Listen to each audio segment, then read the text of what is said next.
Bonjour à tous et bienvenue sur le plateau de Bonjour chez vous. Je suis ravie de vous retrouver aujourd'hui. Notre thème du jour est Dieu veut avoir une conversation avec toi. Et aujourd'hui, c'est Aurélie qui va nous apporter la pensée du jour. Et ensuite, dans la rubrique famille, Frank nous parlera de l'importance de bien communiquer en famille. Voilà, vous connaissez le programme, je vais retrouver les chroniqueurs.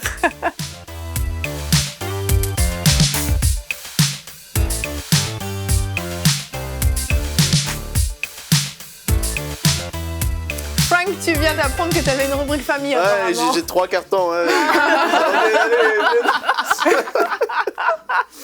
Ils sont dans l'ordre au moins. Ouais. Bon, parfait, vous allez bien? Ça va bien, et toi, Evelyne? Ça va très bien, merci. Oui, Gwen va bien. Ouais.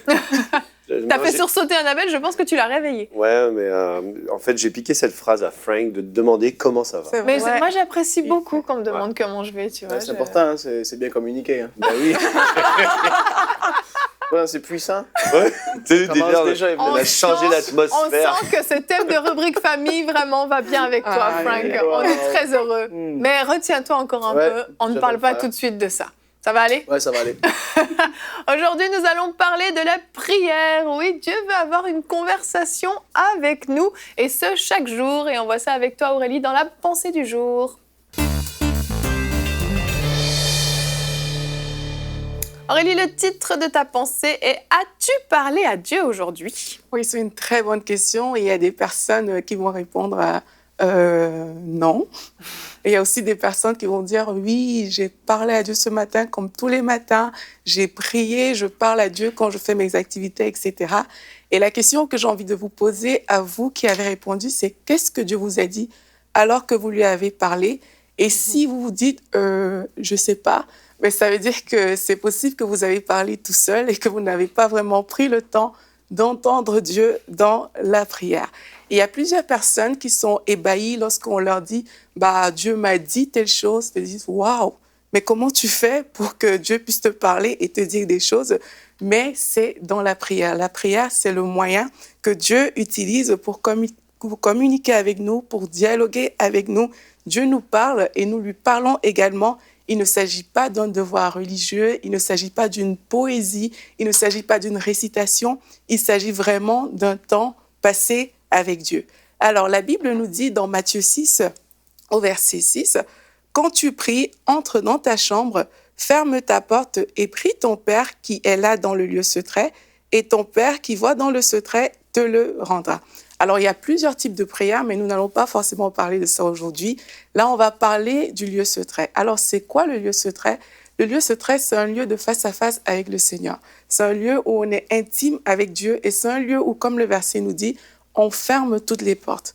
On ferme les portes extérieures, donc tout ce qui est distraction, le téléphone portable, toutes ces choses qui peuvent retenir notre attention et nous empêcher de communiquer directement avec le Seigneur. Mais on ferme aussi les portes intérieures qui sont les portes de nos pensées, les portes de nos sentiments, mais toutes ces choses qui nous agitent au-dedans de nous. Il y a des personnes qui pensent à leur agenda, qu'elles rentrent dans le temps de prière, qui pensent à la nourriture qu'elles vont cuisiner aujourd'hui, qui programment leurs affaires. Toutes ces portes, elles sont fermées lorsqu'on rentre dans le lieu secret. Et puis, c'est possible de rentrer dans le lieu secret même s'il y a des gens autour de nous. C'est vrai que l'idéal, ce serait d'être en intimité, seul à seul avec le Seigneur ou seul dans un endroit, mais c'est possible de rentrer dans le lieu secret même s'il y a des personnes autour de nous. Donc, nous n'avons pas d'excuses à ce niveau-là et c'est possible vraiment de communier avec Dieu et d'avoir cette conversation réelle avec le Seigneur. Alors, comment est-ce que cela va se faire?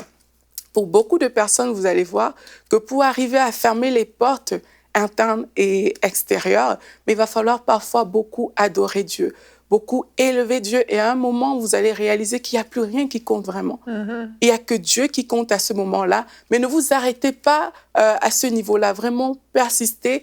Tant que vous avez des distractions, tant qu'il y a des choses qui vous gênent, ôtez si c'est des éléments physiques. Mais si c'est à l'intérieur, continuez dans l'adoration jusqu'à ce que vous arrivez au point où vous savez qu'il n'y a que vous et Dieu qui êtes là. Alors, maintenant, qu'est-ce qu'on dit à Dieu dans la prière, dans ce dialogue? Mais la Bible nous dit dans Matthieu 6, au verset 7, qu'en priant, ne multipliez pas de vaines paroles, comme des païens qui s'imaginent qu'à force de paroles, ils seront exaucés. Ne leur ressemblez pas, car votre Père sait de quoi vous avez besoin avant que vous le lui demandiez. En fait, ici, on dit ne multipliez pas de vaines paroles. Imaginez, vous avez un enfant qui vient vers son père et il crie pour parler à son père comme si son père était vieux et sourd. Et imaginez, le père veut répondre à l'enfant, mais l'enfant ne lui laisse même pas le temps de répondre. Il parle. Et imaginez encore quelqu'un qui viendrait vous parler et tu demandes à la personne juste 1 minute après, mais de quoi as-tu parlé avec cette personne? Ben, je ne sais pas. Et pourtant, c'est ce qu'on fait souvent dans la prière. Parfois, nous venons devant Dieu, nous crions, on parle. Et puis ici, tu te dis, mais de quoi as-tu parlé? Je ne sais pas, j'ai juste parlé, j'ai juste crié, j'ai juste multiplié des paroles dont je ne connaissais même pas le sens. Et on sort de là, on se dit qu'on a prié. Non, nous n'avons pas prié si on a fait ça. On a eu des paroles qui sont sorties de nos bouches, mais ce n'est pas la prière. La prière, c'est vraiment une conversation avec Dieu. Il ne s'agit pas de venir dire des choses qu'on ne comprend pas. C'est vraiment une attitude de cœur. En fait, si dans ton cœur, tu n'es pas vrai, en fait, ça ne sert à rien de dire que tu as prié. C'est quelque chose qui vient du cœur. Ça peut être des phrases toutes simples. Ça peut être des choses qui sont même pas bien dites en français ou dans la langue que vous parlez. C'est pas grave. Mais Dieu, vraiment, il regarde à notre cœur. Alors, le verset continue. Il dit, voici comment vous devez prier. Notre Père qui est aux cieux, beaucoup de personnes ont du mal à prier parce qu'elles ne savent même pas que Dieu est notre Père. C'est vraiment un Père qui est là, qui veut avoir une conversation avec son enfant. Et déjà qu'on entre dans la prière, juste reconnaître Dieu comme Père, on peut lui dire, Seigneur, vraiment, tu es le meilleur Père qui existe. Peut-être votre Père naturel vous a fait défaut, mais Dieu est un bon Père. Il est meilleur que tous les pères, les meilleurs pères que ce monde peut avoir. Et puis on dit que ton nom soit sanctifié. Mais sanctifions le nom de Dieu dans nos cœurs. Seigneur, mon cœur te charge, mon cœur te poursuit. Vraiment, je veux faire honneur à ton nom, Seigneur Jésus. C'est des choses qu'on peut dire à Dieu dans la prière. Et le verset continue, que ton règne vienne. Vous pouvez dire à Dieu, mais Seigneur, au ciel, tout est parfait. Je veux que cette perfection se retrouve dans ma vie. Je veux voir ton règne dans ma vie. Je veux voir ton règne dans mon environnement. Que ta volonté soit faite sur la terre comme elle est au ciel. Seigneur, je veux que ta volonté se fasse dans ma vie, dans la vie des personnes qui m'entourent. Je veux faire ta volonté. Je veux aller. Si tu me dis d'aller, je veux faire tout ce qui te plaît, toi, Seigneur. Donne-nous aujourd'hui notre pain quotidien. Nous pouvons lui ouvrir notre cœur. Nous pouvons parler à Dieu de nos besoins. Nous pouvons parler à Dieu de nos sentiments, des choses qui nous préoccupent. Pardonne nos offenses comme nous aussi nous pardonnons à ceux qui nous ont offensés. Ne nous induis pas en tentation, délivre-nous du malin. Dieu veut nous parler de nos projets, Dieu veut nous protéger et nous pouvons dire ces choses-là dans la prière. Nous pouvons dire nos limitations à Dieu. Nous pouvons parler, la prière continue. Ben, c'est à toi qu'appartiennent le règne, la puissance et la gloire au siècle des siècles. Nous pouvons parler à Dieu de sa gloire, de sa puissance, de qui il représente pour nous. Seigneur, quand je vois la nature, je vois tout ce que tu as fait, ça me bénit. Seigneur, j'aime la nature, j'aime comment toi tu as fait les choses, tu fais les choses à la perfection. C'est autant de choses qu'on peut dire à Dieu dans la prière. Et bien sûr, il s'agit d'un modèle de prière. La Bible dit, voici comment vous devez prier. Ça ne dit pas, voici ce que vous devez prier. Donc vraiment, ce n'est pas une récitation, ce modèle-là. C'est un exemple que Dieu nous donne vraiment pour entrer dans sa présence. Et au début, ça va vous sembler peut-être gauche parce que vous n'êtes peut-être pas habitué à prier pour certains. Vous n'êtes peut-être pas habitué vous êtes peut-être habitué à des récitations pour d'autres. Ça peut vous sembler gauche, mais sachez que dans ce temps-là, alors que vous priez, Dieu, il va vous répondre. Il va vous parler et vous pourrez avoir une conversation avec le Seigneur. Et ne vous attendez pas à ce qu'il vous parle comme vous avez programmé. Laissez-vous conduire par le Saint-Esprit et vous verrez que le Seigneur se révélera à vous. Il se révélera dans vos cœurs. Vous verrez des pensées monter en vous. Vous saurez que ça, c'est la voix qui vient du Seigneur. Et vraiment, quand vous aurez cette conversation avec le Seigneur, votre vie va connaître des temps véritablement glorieux. Alors, êtes-vous prêts à entamer une conversation avec le Seigneur aujourd'hui? Amen. Moi, je suis prête. Honnêtement, je suis prête. Tu nous as bien préparé, Aurélie. Merci pour ta pensée qui remet un petit peu les choses à plat. Parce que c'est vrai qu'on peut vraiment mépriser, négliger ce privilège qu'on a de pouvoir avoir une conversation avec le Créateur du ciel et de la terre, avec notre Créateur, notre Père qui nous aime tant. On a ce privilège. Et le verset du jour, c'est le verset que tu as cité dans ta pensée, Matthieu 6,6. Quand tu pries, entre dans ta chambre, ferme ta porte et prie ton Père qui est dans le lieu secret. Cette intimité qu'on peut avoir avec Dieu dans la prière, cette possibilité qu'on a de rentrer seul à seul avec lui, et on peut négliger la prière pensant que finalement on n'en a pas vraiment besoin, on arrive à faire nos journées sans avoir vraiment prié, et puis bon, ça va pas changer grand-chose dans notre journée, mais on voit que Jésus lui-même allait lui-même dans le lieu secret. Et il n'y allait pas juste une fois dans l'année, il y allait tous les jours et même plusieurs fois par jour, il se retirait pour aller prier, pour aller justement avoir cette conversation avec Dieu et recevoir de Dieu des directives claires pour ce qu'il avait à faire, etc. Et la prière est une richesse vraiment extraordinaire. Mais comme tu dis, quelquefois on se dit bon, je peux continuer de fonctionner sans la prière. Et en fait, c'est une réalité. On peut fonctionner sans la prière, comme je peux vivre sans bras ni jambes, sans dents, sans yeux. Et, tu vois, je veux dire, je vais continuer de vivre, mais je ne serai pas à mon plein potentiel. Et le fait d'aller dans le lieu secret et de pouvoir prier, d'avoir cette relation et cette conversation avec Dieu va faire en sorte que je vais vivre une vie pleine en Christ, que je vais pouvoir savoir ce que je dois faire, comment je dois le faire, que je vais pouvoir me décharger et de se dire oui, je peux continuer de vivre sans prier, c'est une chose, mais quelle qualité de vie on s'offre dans ces cas-là. Et c'est surtout de se dire je me prive d'une telle richesse en fait. Ouais. Et donc voilà, d'où mon super exemple. Merci Annabelle. De rien. Tout comme la richesse d'avoir des mains et des pieds, quoi. Tout à fait. Très bon exemple. Hier, on partageait avec l'équipe de la meilleure émission du monde, Hosanna. Ah, je pensais que tu parlais de Bonjour chez vous. Ah non, c'est Hosanna. Non, mais on partageait qu'en fait, dans la prière, on vit cette, je sais pas comment dire, upgrade. C'est on télécharge comme la meilleure version de nous-mêmes. On entre dans notre destinée. Dieu nous montre dans la prière, et ça, c'est uniquement dans les temps avec Dieu. Les gens qui veulent grandir avec Dieu, c'est uniquement dans les temps avec Dieu qu'ils vont découvrir ce pourquoi Dieu les a appelés, en fait. Quand il parle à Jérémie, qui lui dit quand je t'ai formé, je t'avais établi prophète des nations, ces choses, c'est dans la prière qu'on va découvrir tout le chemin, tout ce qui concerne notre vie, tout ce qui va nous faire grandir, tout ce qui est même de notre amour pour les autres, tout est développé dans la prière. C'est vraiment un endroit comme secret, et Dieu l'a appelé le lieu secret, parce qu'il ne voulait pas que ce soit quelque chose qui soit ultra public, des choses ultra publiques, on en a de partout qui concernent notre vie, mais vraiment être développé, cette relation avec Dieu qui va nous amener à vraiment vivre notre destinée, vivre notre identité en Christ. C'est tellement précieux la prière. Je vais aller prier. Tu veux pas communiquer, toi? Apparemment, Frank a la communication lourde aujourd'hui.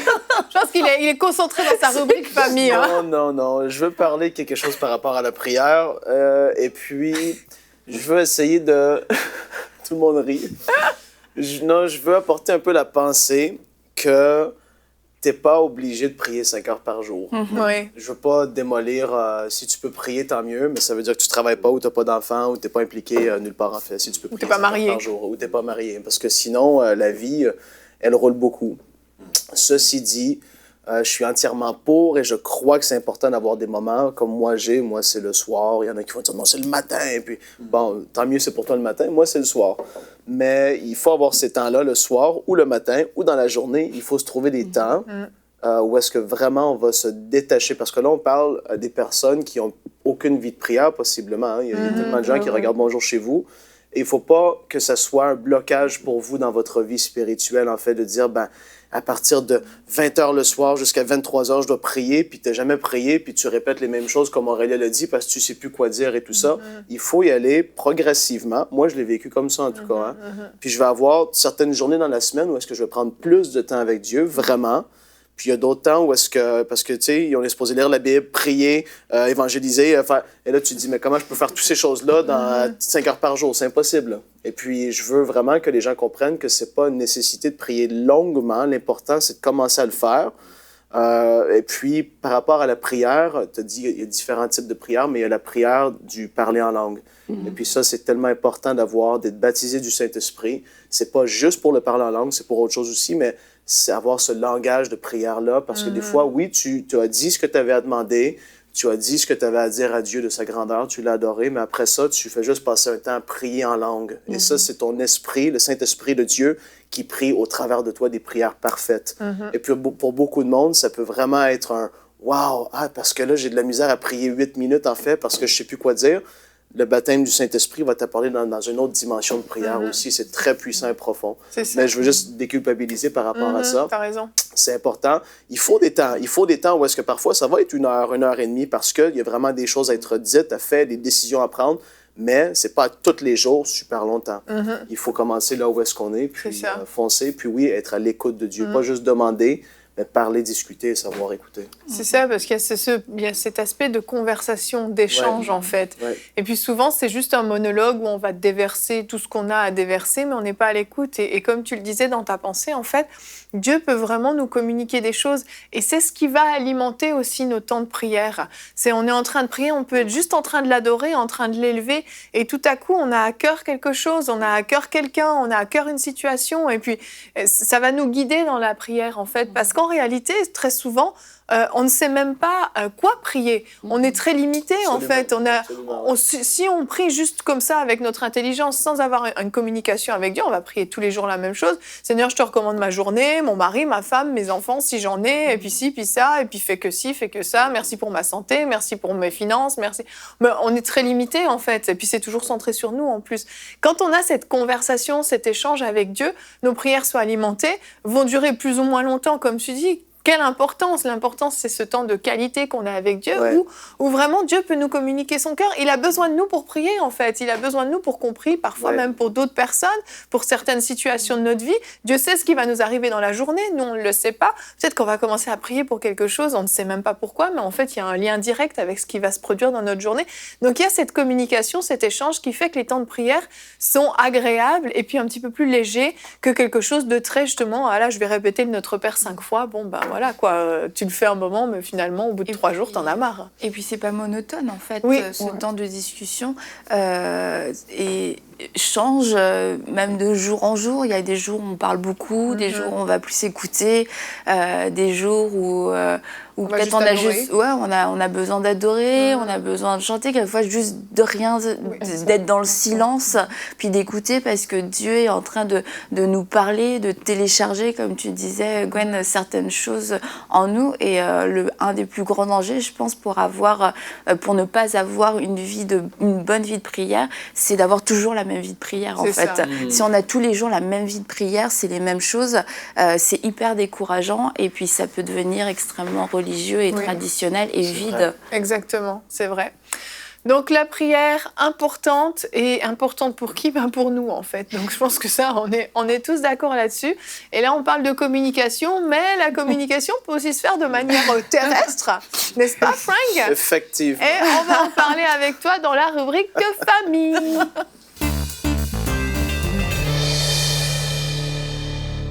Frank, on a besoin de communiquer. Et pourquoi je t'ai donné cette rubrique famille à toi? Je pense que tu te le demandes.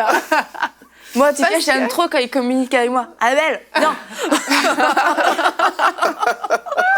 Parce que Frank, tu es quelqu'un qui aime bien communiquer. Peut-être que tu n'en as pas conscience, mais tu aimes bien communiquer. Ah bon? Et je trouve ça très important qu'un homme parle de la communication plutôt qu'une femme. Parce que les femmes, on va dire, oui, mais les femmes, vous avez toujours besoin de parler, de communiquer. Mais Frank, tu vas nous montrer que ça peut être un besoin, j'imagine. Oui, dans les deux sens, n'est-ce pas? Dans les deux sens. Je prophétise là, parce que je n'ai aucune idée de ce que tu vas dire. On va parler surtout de différentes choses auxquelles on doit discuter dans la famille, tout ça, dans le couple. Puis en passant, discuter, j'aime ça, mais pas au téléphone. Donc, une discussion peut durer 4 mots, c'est merveilleux. Allô? Non? OK, bye. Là, ça, c'est pour de vrai. Hein? Oui, le téléphone, j'aime pas. C'est vrai. Bon. Donc, première chose à dire, les femmes parlent beaucoup et les hommes beaucoup moins. C'est très puissant, l'une jusqu'à présent. Amen. Amen. On continue. Non, je dis ça parce que il y a, et on va rire dans cette rubrique, Amen. Il y a moi, ce que je dis à ma femme, personnellement, c'est que tous les hommes le vivent dans le lit le soir, admettons, c'est pas le temps de parler de des gros trucs avec un gars. En tout cas, pour moi, c'est pas le temps de parler le soir. Le soir, c'est comme J'ai juste envie de dormir. Il y a des temps où est-ce qu'on doit discerner que c'est approprié de parler de certaines choses. Et c'est super important de le faire parce que vraiment, ça va créer certains blocages. Mais tu m'écoutes jamais! Tu me parles le soir. Ça crée des blocages. Non, je suis sérieux. C'est vrai. Et il rit, mais les gens à la maison, ils savent que c'est vrai. Et puis, c'est vraiment important de savoir c'est quand le bon moment de parler de tel truc. Parce qu'il y a des moments que c'est pas le temps d'en parler. Oui. Puis, il faut savoir aussi doser un peu qu'est-ce qui est dit. Des fois, c'est une discussion qui peut durer 4 jours. C'est pas obligé d'être tout dit en une fois. C'est vrai. Bon, là, je vais revenir sur ce point-là plus tard. Maintenant, en ce qui concerne les familles, il y a beaucoup de familles qui ont vécu sans avoir le papa ou la maman, forcément, qui vont communiquer leur amour, dire « je t'aime ». Et ça le crée beaucoup des fois, des insécurités. Des fois, il y a des gens, tu les vois, ils ont de la difficulté à communiquer qu'ils aiment quelqu'un ou à dire « je t'aime » ou ci ou ça. Ils n'ont pas vécu dans une famille où est-ce que l'amour était forcément communiqué. Ça, je pense que c'est très important de l'établir dès le début. Dans votre famille, essayez d'établir ce fonctionnement-là, de dire à vos enfants, à votre femme, votre mari, « je vous aime ». Et surtout les gars, vis-à-vis des femmes, c'est important parce que les femmes doivent se sentir rassurées et de dire à sa femme « je t'aime », oui, ça va rassurer à quelque part et ça va apporter ce petit grain d'amour-là tous les jours. C'est super important. Il y en a beaucoup qui ne le font pas. Et il faut commencer à juste changer par rapport à ça. Maintenant, on va parler des attentes parce qu'il faut s'exprimer par rapport à les attentes qu'on a les uns vis-à-vis des autres. Et puis, il y a beaucoup de personnes, justement, qui... et puis, c'est vrai que des gars, il y en a certains qui ne parlent pas ou quasiment jamais. Moi, j'ai connu des hommes, puis surtout, des hommes, des fois, on pourrait dire un petit peu plus vieux. Il y en a que tu te dis, mais être sa femme, ça doit être terrible parce que tu sais, c'est comme juste du marmonnage, comme on dit au Québec. Et là, tu te dis, mais c'est quoi? Déjà, il faut un don de discernement. Ben là, j'ai vu des fois, tu vois des personnes et tu te dis, mais la vie doit être longue, terrible. Et la femme est frustrée. Et tu te dis, mais lui, il n'y a aucune façon, il n'y a aucune... Et ça, il faut briser ça. J'ai envie de dire, il faut utiliser des mots. C'est important parce que sinon, on ne se fera pas comprendre. Des fois, on va essayer de communiquer avec des espèces de gestes ou des tu sais, quand je fais ça, c'est ça que ça veut dire. Ben, utilise des mots. Tu as une bouche, une langue, c'est pour avec ça. Avec plusieurs syllabes, si possible. Oui, pas juste c'est oui, ça. non. Pas... en effet, excepté au téléphone. Maintenant, par rapport aux attentes, on continue. Puis, il faut établir certaines choses parce que on parle des couples, mais on parle aussi des familles. Puis, il faut qu'il y ait une communication par rapport aux attentes. Puis ça, moi, je tiens à le dire parce que, moi et ma femme, en tout cas, on le fait. Par rapport aux entretiens de la maison, des attentes qu'on a vis-à-vis de l'éducation des enfants, l'un pour l'autre. Il faut prendre ce temps de discuter de ces choses-là parce que sinon, un va penser que l'autre va le faire, l'autre, il le fera pas, l'autre va être frustré et ça crée, mais tu le fais jamais. Et là, et des fois, ça part de juste un manque de communication qui crée toutes sortes c'est comme des avalanches de frustration. C'est sûr. Puis ça continue et ça continue. Puis surtout par rapport aux enfants. C'est sûr que là, la mentalité est après changée, surtout dans les jeunes, si on parle des jeunes familles, des jeunes qui ont 25 à 40 ans, la mentalité est différente comparativement avant.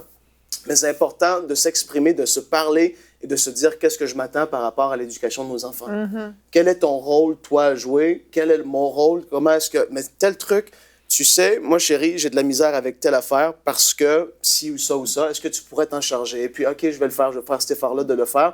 Ça va créer un équilibre et ça va faire que les enfants ne manqueront, entre guillemets, de rien le plus possible, en tout cas. Parce qu'il y a certaines personnes qui ne sont pas à l'aise à parler de certains trucs, d'autres sont plus. Il faut savoir équilibrer et travailler en équipe. Oui. Et ça, il faut parler, il faut discuter de ces choses-là parce que sinon, les années vont passer et comme je l'ai dit, il va y avoir des manquements et certaines choses et ça ne sera pas agréable juste pour la vie de tous les jours, en fait.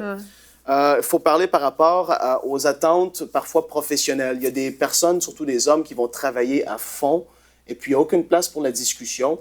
Et puis, c'est mon travail, je travaille, et la femme est là, et elle souffre parce que son mari n'est pas là, mais il n'y a pas de communication. Il arrive tard le soir, il se couche, il se lève, il repart, la femme est avec les petits-enfants à longueur de journée. Il faut communiquer. Puis là, je vais arriver plus tard dans cette rubrique, dans cette merveilleuse rubrique, Evelyne, de la communication, dans l'importance d'avoir un cœur ouvert. Mais là, on n'est pas là encore. Donc, autre chose, nos attentes par rapport à la sexualité dans le couple. Ça, c'est important d'en discuter aussi.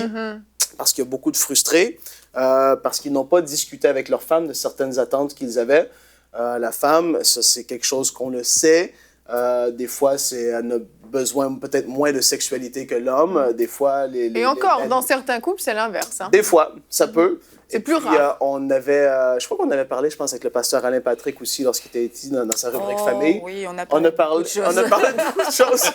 Mais il faut parler de ces choses-là parce que, premièrement, par rapport à la sexualité, la parole nous en parle et elle nous dit de ne se pas priver l'un de l'autre.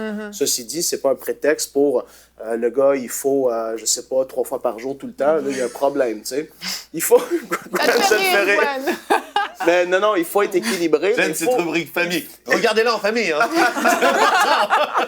Non, mais là, on parle de couple. Je rigole, ça. On parle de sexualité, c'est sûr. Bon, peut-être qu'il faut boucher les oreilles des petits s'ils sont là. Mais il faut...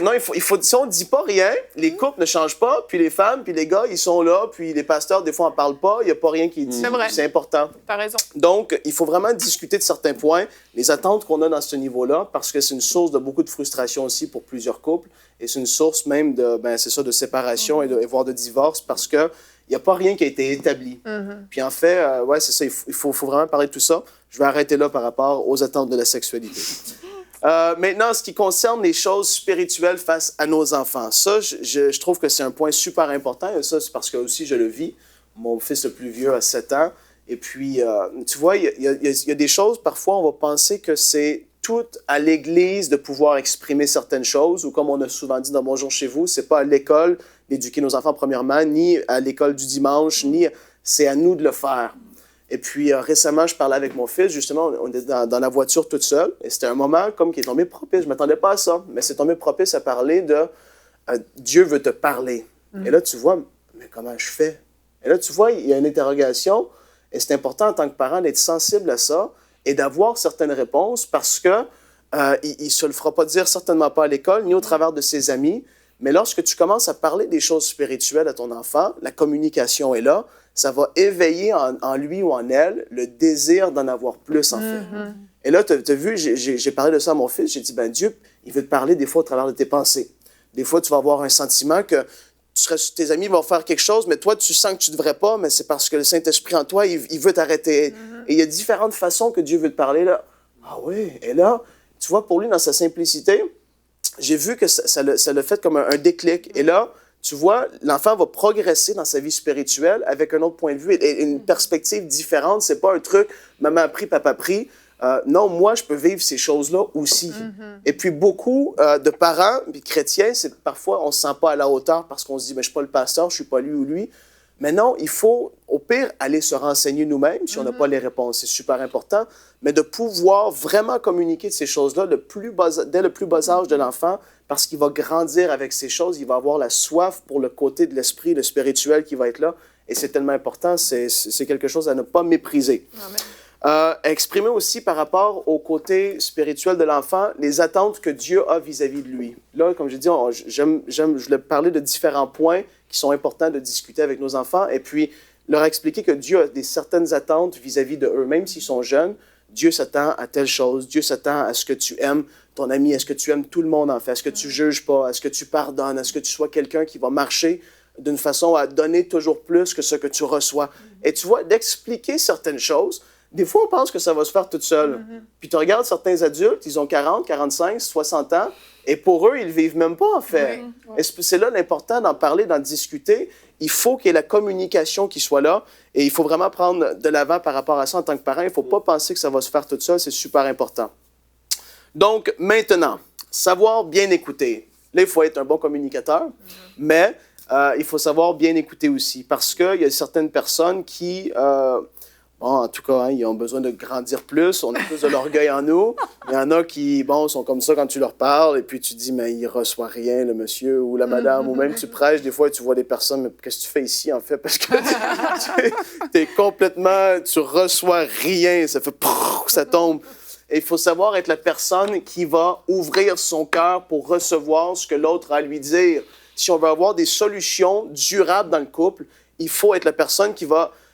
mon mari, j'aimerais ça te parler par rapport à telle chose. OK, on va parler de ça. Des fois, c'est peut-être pas le temps, il y a les enfants aussi ou ça. On va en parler plus tard. Et là, le temps est venu, il faut avoir le cœur ouvert de dire, si notre femme, oui, je vais le dire, nous reprendrait sur quelque chose, ou si le mari reprend sa femme sur quelque chose, parce que c'est important. Si il y a des gens qui n'ont pas compris ça dans le couple. Tu es la personne qui est la plus proche de ton mari ou ta femme ou de tes enfants.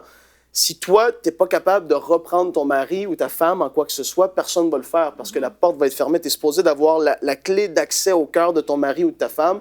Il faut savoir en prendre vraiment, de pouvoir privilégier de cette chose-là. Il faut savoir dire, mais non, mon mari, telle chose te fait, je trouve pas que c'est correct par rapport aux enfants. Ou ma femme, telle affaire, j'aime pas ça.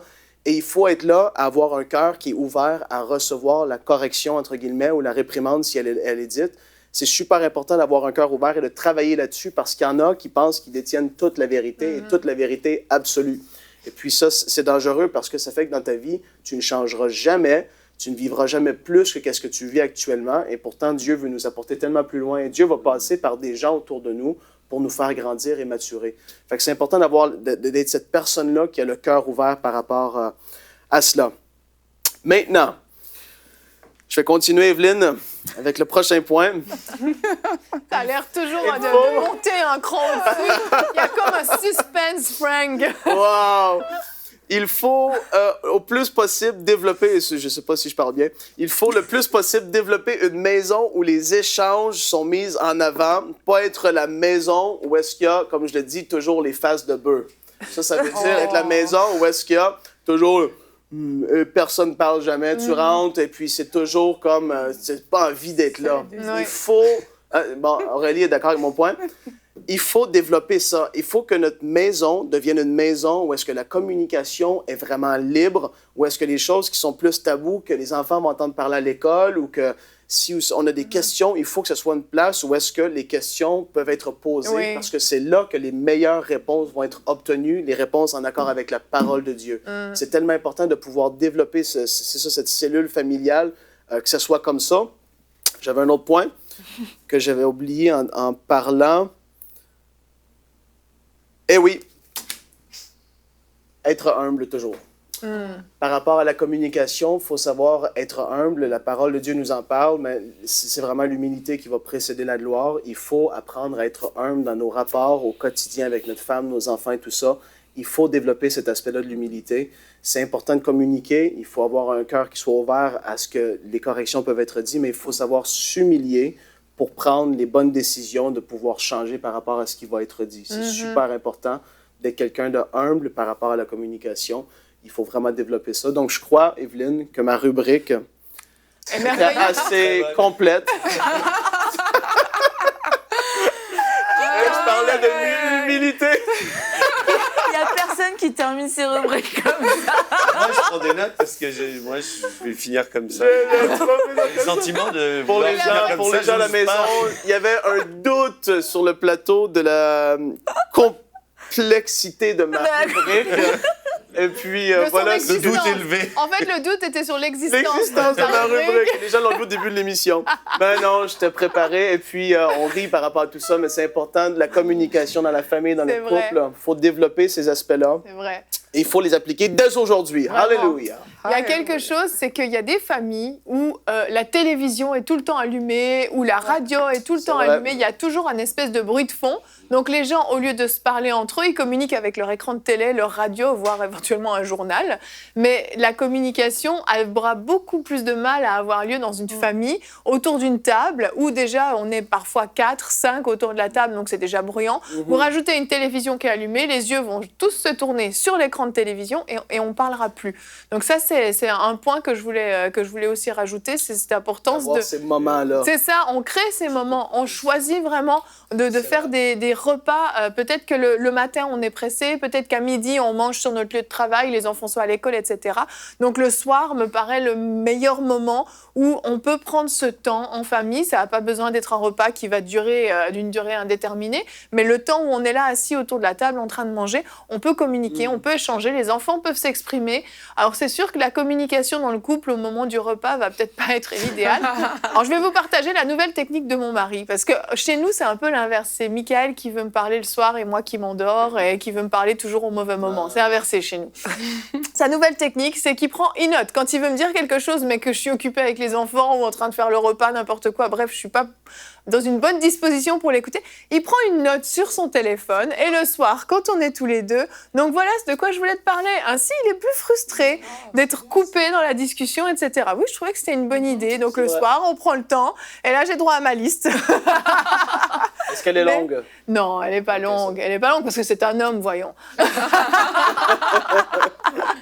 je voulais te dire, Evelyne, qu'il y a des gens il y a beaucoup de personnes qui disent qu'on a du mal à communiquer. On entend beaucoup de gens dire ça. Oui, mais on ne communique pas, on a du mal à communiquer. Mais le problème, c'est que les non-dits parlent beaucoup plus que même les paroles. Ça veut dire que souvent, on va construire toute une vie, on va construire tout un couple, on va construire toute une façon de fonctionner sur des non-dits. Et c'est pour ça qu'au bout d'un moment, ces non-dits, ces choses qu'on ne s'est pas dites, elles sont encore plus parlantes et finalement, elles explosent. Il y a des gens qui vivent des frustrations, qui ne parlent jamais, des femmes qui ne parlent jamais avec leur mari. Et puis, les années passent, mais toutes ces choses où on disait « ouais, j'ai du mal à communiquer », toutes ces choses, elles ont communiqué d'autres choses. Elles sont chargées de faire une communication et une mauvaise. Donc, faut jamais dire ça. Si vous avez du mal à communiquer, prenez la décision de vraiment communiquer. Prenez le temps de parler, prenez la décision ferme de parler parce que toutes ces choses que vous ne dites pas, elles peuvent créer plus de problèmes que les choses que vous pourriez dire que vos maladresses. Tu fais quoi? Ça va, Evelyne? Tout va bien? Là, je sors de finir l'émission. J'ai juste eu un petit moment de... Elle s'est endormie pendant ma rubrique. Une petite illustration d'un point que je voulais amener, mais j'ai attendu que tu aies fini, tu remarqueras. Ces petites choses-là, qu'est-ce que ça tue la communication? Ça, s'il vous plaît, pendant les repas, mettez-les de côté, mettez-les sur silencieux, bazardez-les dans un tiroir, je sais pas. Non, voilà, c'est juste une petite illustration. Tu vois comment pendant ça les repas, comment ça t'a coupé? Je te parle. Je permets que j'ai besoin de communiquer. Savoir écouter. Et crier. La paix, t'as pas parlé de la paix? T'as pas parlé de la paix. Ça n'a pas lieu d'être, en fait. Oui, Gwen? Non, je disais, sinon on peut s'envoyer des textos pendant les repas. Ouais, c'est une bonne idée. Non, c'est pas vrai. C'est pour ça que je t'écoutais pas. C'est un conseil du coach. Comme aussi on a dit, c'est important de mettre des mots. Et là, je suis 100% d'accord parce que c'est un peu la base de la communication. Et quelquefois, on l'oublie qu'il y a des mots qui doivent être dits. Et comme aussi pour remplacer ces non-dits ou pour verbaliser toutes ces frustrations. Mais ajouter le Saint-Esprit dans notre communication parce qu'on peut beaucoup parler et mal parler au mauvais moment. Parler du mauvais ton, etc. Et du coup, on se dit, moi, je communique, je fais que de communiquer, mais tais-toi, quoi. On a juste envie de te dire, tais-toi, arrête de communiquer, toi, parce qu'on a vraiment besoin de l'aide du Saint-Esprit qui va nous donner de la sagesse et qui va nous permettre de faire les choses, de communiquer bien et de la bonne façon, parce qu'une mauvaise communication, ça fait énormément de dégâts aussi. Ouais. Donc cette rubrique est complète. Aurélie, tu veux dire quelque chose de pertinent? Non, on va finir avec le Saint-Esprit, c'est bon. Ah, d'accord. Tu voulais pas ajouter quelque chose? Non, mais c'est bien. J'aime la fin d'Annabelle. Tu avais envie de parler, en fait. Mais c'est par rapport à des contextes, par rapport à la communication dans certaines familles et dans certains contextes il y a des choses qu'on trouve normales, en fait. On trouve normal de ne pas discuter avec des enfants. On trouve normal juste de leur imposer des choses, de juste leur dire comment ils doivent faire, sans jamais qu'il y ait le retour de l'enfant, sans jamais que l'enfant ne puisse dire à son père ou à sa mère ce que je pense, c'est ça, voici mes idées, où tout est imposé. Et c'est ce retour au niveau de la communication, mais des enfants vers leurs parents, que je voulais mettre en avant. Mais bon. Mais c'était bien. C'était un bon point, Aurélie. Bravo. En plus, tu n'as pas d'enfant, mais on sent que tu as été une enfant dans ta vie. J'ai l'impression. Bon enfant. Et que tu as eu de bons parents, surtout. Exactement. Surtout. Oui. Mais quand tu étais enfant, là, je voulais dire. Merci, Frank, pour cette rubrique. Elle était formidable. Bon, nous avons fait ensemble, en tout cas. Alléluia. En tout cas, nous avons très bien communiqué sur ce plateau, je trouve. Sauf un moment. On s'expliquera après. Hors antenne, gardez les caméras allumées. Mais on voit que c'est très important de communiquer, de savoir exprimer ce qu'on ressent, de savoir écouter l'autre, de savoir... C'est là, on a parlé dans la famille, mais c'est au quotidien en général. Et puis cette communication, je vous le rappelle, vous pouvez l'avoir avec le meilleur des communicateurs au monde, c'est Dieu. Vous pouvez échanger avec votre Père Céleste. Vous avez accès à son trône 24 heures sur 24, 7 jours sur 7. Il n'y a pas de week-end, de jours fériés ou de vacances. C'est en continu, c'est un privilège extraordinaire. Et je vous invite à ne pas passer à côté de cette opportunité merveilleuse de pouvoir parler avec le Seigneur, avoir une conversation avec lui et recevoir des directives claires qui viennent directement de lui. Nous allons nous retrouver demain. Notre thème sera « Ne méprisons pas la soif des enfants ». Nous aurons 2 émissions spéciales pour les moniteurs d'école du dimanche et les parents. Avec notre invité Philippe Chassé, vous le découvrirez demain. Vous en saurez plus, ne manquez pas ces 2 prochaines émissions. Soyez bénis et bonjour chez vous.